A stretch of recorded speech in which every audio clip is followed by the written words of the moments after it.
নমস্কাৰ বন্ধুসকল, কি খবৰ আপোনালোকে যদি বিয়াবোৰ পাতিছে এনেকৈ চাওক ৰাতিপুৱা শুই উঠি কাঁহী বাতি ধোৱা আৰু হাঁহ দেখিছে নাই কাঁহী বাতি আনি দিছে ধুবলৈ। বিয়া পাতি কি হ'ব আপোনালোকে বিয়া চিয়া নাপাতিব। আমাৰ দেখিছে নাই বিয়া পাতি শান্তি নাই, কাঁহী বাতি ধুব লাগে, নিজে ভাত পানী বনাব লাগে, তৰকাৰী ধুব লাগে হয় নহয়। কি হ'ব শান্তি নাই বুজি পাইছেনে? কি হ'ব জীৱনটো বুজি পাইছে?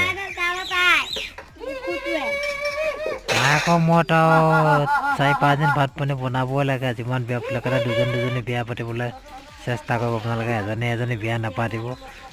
যিটো কাৰণ কেলে নিজে ৰাতিপুৱা উঠি চৌকাঢ়ি ধুব লাগে, ভাত পানী বনাবলগীয়া হয় যদি